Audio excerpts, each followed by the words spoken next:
Yo, what's the deal? What's happening? You feel me? Another day, another dollar. We out here getting it.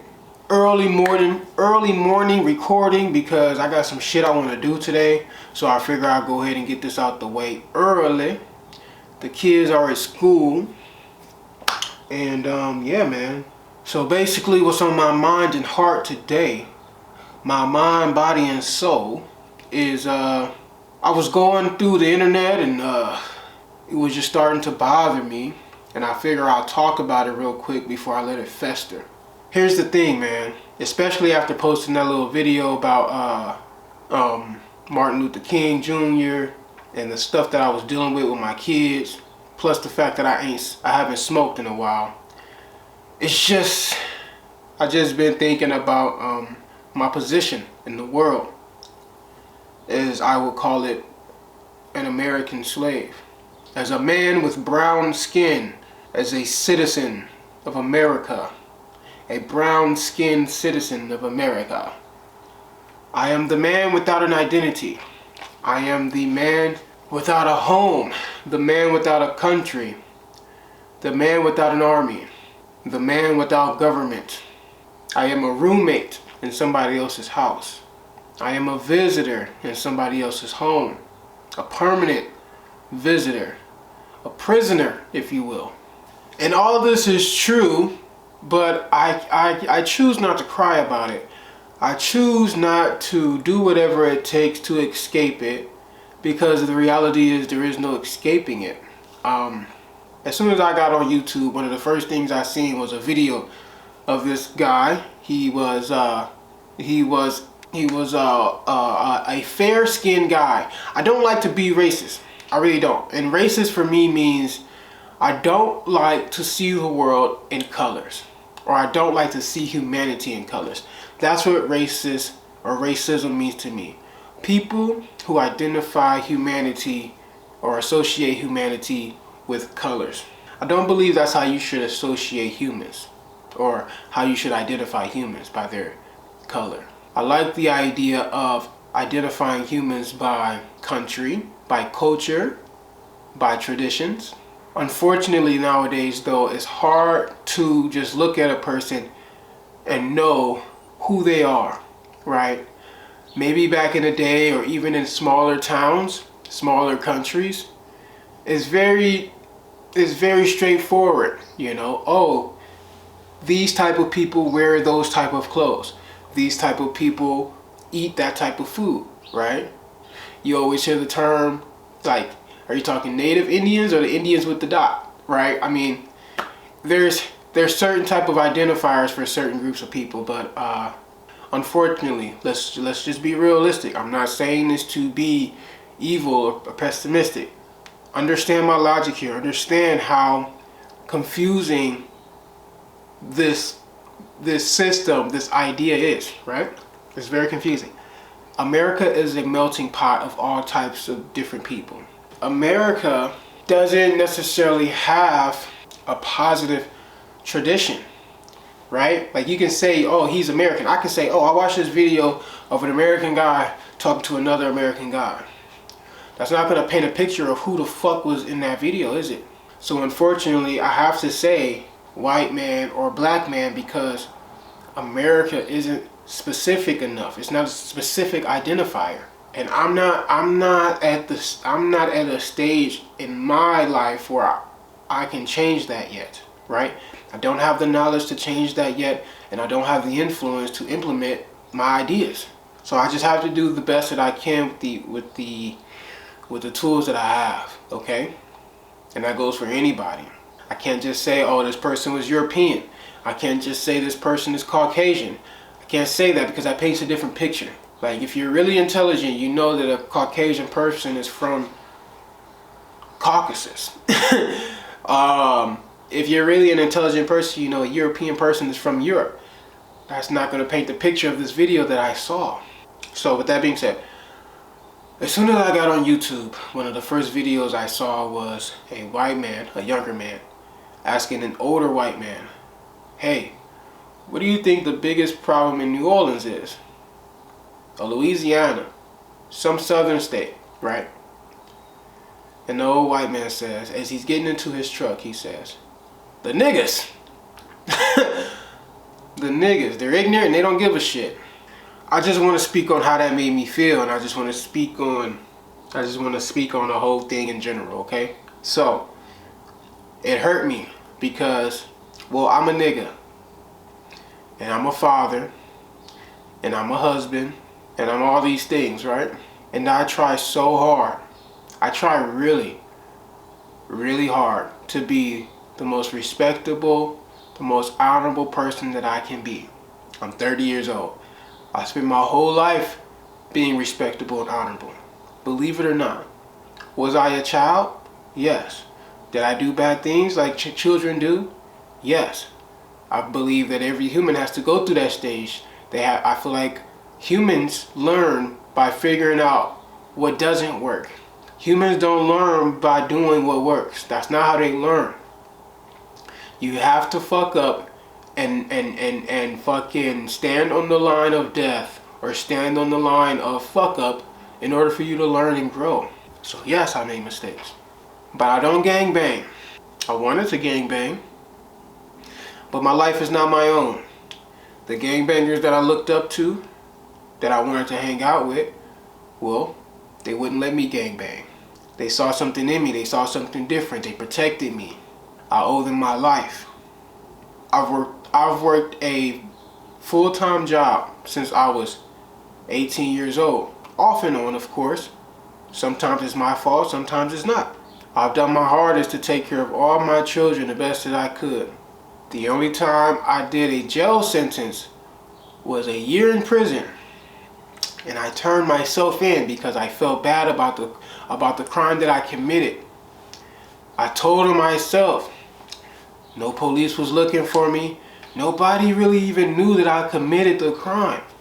But because of the respect that I have for the person that I did it to, and the respect that I have for myself, and the stupidity, and the naivety that I had in myself at that time. I was only 19, 20 years old.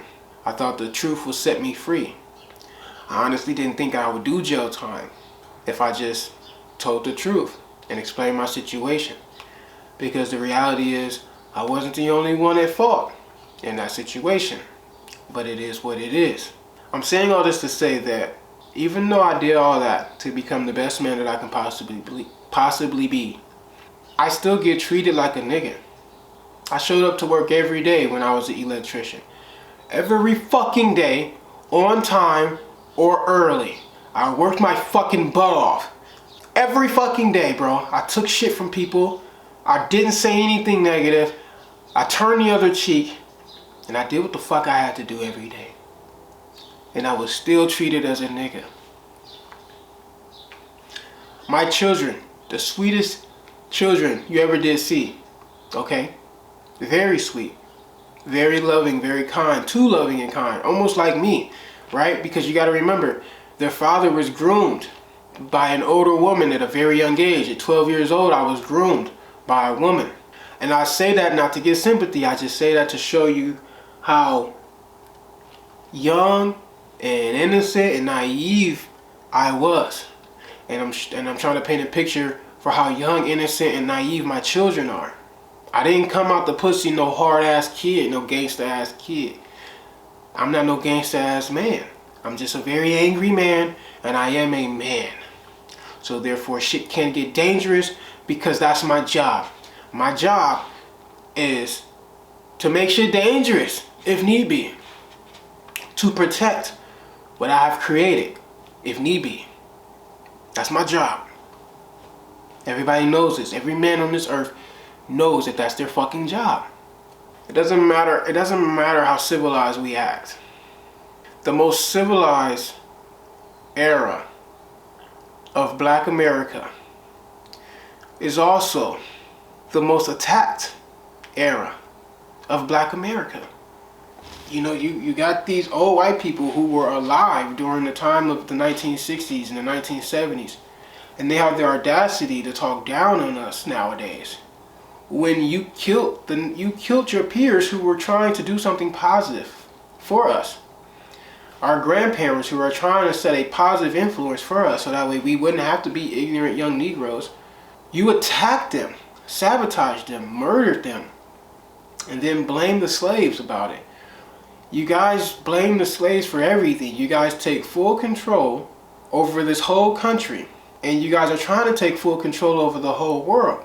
And yet you blame the Negroes for your shortcomings. You blame the slaves for your shortcomings.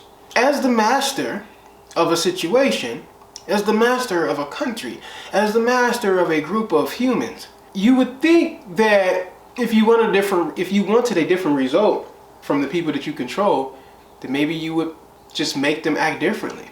Maybe you wouldn't entertain the niggers, you know? Maybe every fucking nigger with a big mouth shouldn't get a record deal. Maybe every nigger with a big mouth shouldn't get a reality TV show. Maybe you should start promoting people like, you know, Lupe Fiasco, right? Maybe you should start promoting people like Chameleonaire, right? This guy made a whole fucking rap album without cussing at all. Nobody hears about him. Maybe you should start promoting people like Akon. If you don't like ignorant niggas, then why do you promote and encourage? Why did you set up a fucking country that promotes and encourages and incentivizes ignorant niggas? Why is it that every time an intellectual Negro rises, you tear him down? Well, my assumption is because it has nothing to do with how dumb we are. It has nothing to do with how ignorant we are. It has nothing to do with how reckless we are. It's just a simple fact that we're niggas. And that shows that shines a big light on your character, American white man, American Caucasian, because it's like, you're really not the bigger person, are you? You're really not as mature as you claim to be. You're really not leadership material, are you? Because what type of leader are you to judge a human based off of his skin tone, which he has no control over, right? I mean, if you sit out in the sun too long, your skin tone is going to change too, right? It's not going to turn brown, but it's going to turn red. So you telling me that it's okay for me to just hate all red people, when in the reality is he just sat in the sun too long? That doesn't even describe his character. I could be the biggest asset to your life, but you wouldn't allow me to play a part in your life because I'm a Negro. It has nothing to do with my ignorance. It has nothing to do with my foolishness. It has nothing to do with me not giving a fuck. It has everything to do with God, your God, my God, his God. Whoever the fuck decides what mother I came out of, that's what you have a problem with. You have a problem with God's decision of, God's decision of my parents. It's not my decision. It's God's decision, right?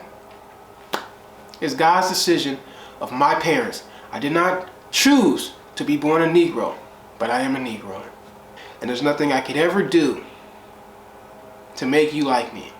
I would appreciate it if you stopped telling the whole world that you don't like me because of my character. Because if that was true, then you would at least like one Negro. What's wrong with my character? What's wrong with Jordan C.M. Davis? I've posted, 30 videos so far? Are you telling me all my videos are ignorant Negro videos? Is that what you're saying? Are you saying I don't warrant respect?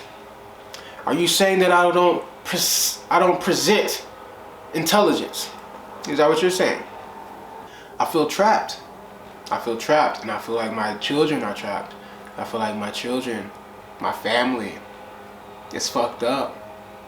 But I don't want to make my content revolve around, black problems, white problems, American problems. I really don't want that. And so I think it's about time for me to stay the fuck off the internet and try to just zero in on me and how I feel, although the stuff comes to my front door because I am a Negro. It's something that I think about every day. It's something that I deal with every day. I live in East Mesa, Arizona. If you know anything about Arizona, if you know anything about East Mesa, it ain't Chocolate City. People stare at me, people look at me like they're at a fucking zoo exhibit. People antagonize me. We walk across the street and people speed up their cars when I'm walking with my children to try to get a reaction out of me, to try to scare me, to fuck with me. People fuck with my children, and there's nothing I can do about it, because the moment that I step up and try to defend myself, well, my children will be without a father. I can't do that. I can't allow this world to take me away from my children, whether it be jail or death. But at the same time, I can't keep allowing the world to believe that all niggas don't deserve respect. I deserve respect. And I demand respect. Not as a nigga, but as a man, as a father, as Jordan C.M. Davis. You will respect me. And I will respect you as a man. Whatever your name may be, whatever your occupation may be, whatever your history may be, I hold no judgment until it gets personal.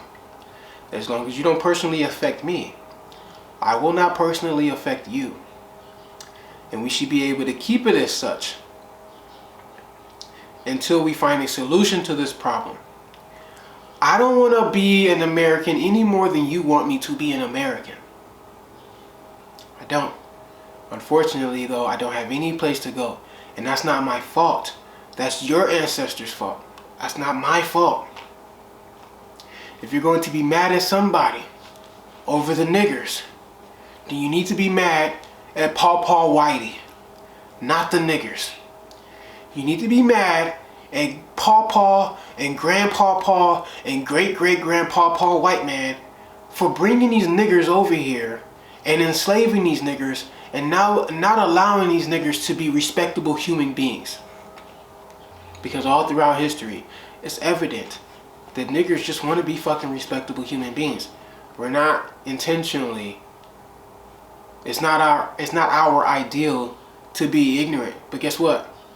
This era, this time, I would have to say, I didn't live in other times, but just based off of things that I've heard, based off of things that I've read, we're probably more accepted and loved now than ever. And we're more ignorant and dumb and stupid and, oh my God, it's embarrassing. Because after I saw that video about that man, I kept scrolling, and sure enough, every video I saw of a black person, I was disgusted. I was disgusted with their character, with their conversations, with their dress. I was disgusted. But I understand. I understand, because if they acted like me, if they dressed like me, if they talked about the things that I talked about, they wouldn't be able to feed their families. They wouldn't be able to live. They wouldn't have that sense of like confidence, that sense of dignity. There's a lot of pride in being a nigga. That's why a lot of Mexicans and a lot of young white kids want to act like niggas, because it's a lot of pride in saying, fuck the system, I'ma do me and still get paid from the system. I'm gonna say fuck the system and still benefit from the system. It makes you feel good about yourself, because otherwise, if you just obey the system and you try to fall in line with the system, you're gonna get fucked with no reward. I know very well about being fucked with no reward. The only difference is that I was made for this. I was destined to deal with this. Everybody's not me. Everybody can't be Martin Luther King Jr. Everybody can't be Malcolm X. There's only one. I don't know what you want from me. I don't know what you want from my people, from my family. I don't know what I gotta do to keep you from attacking me, to keep you from looking down on me. I don't believe that there's anything I can do. So therefore, I shouldn't waste my time trying. But I'm not that smart. I'm not that smart. I have to try. I have to try to do something. Even if that something is simply trying to create a world for my family. I may not be able to change your mind or your views or your judgments on me. That's fine. I may not ever be able to prevent you from attacking me.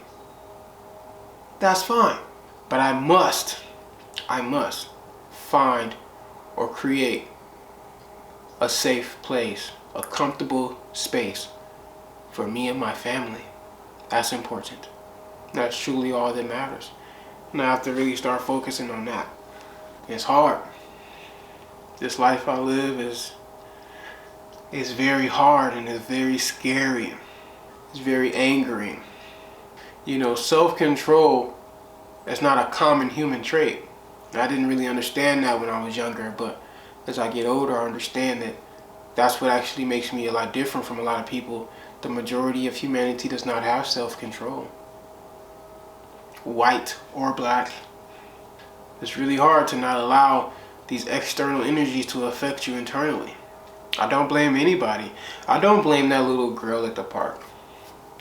I don't blame her grandmother. I understand. I understand how you could hate those people. I get it. I get it. Sometimes I hate those people too, homie. Let's be honest. Sometimes I hate everybody. Let's be honest. Most of the times I hate myself. Let's be honest here. The difference is I practice self-control and I teach self-control to my children. But I can't expect everybody to do the same.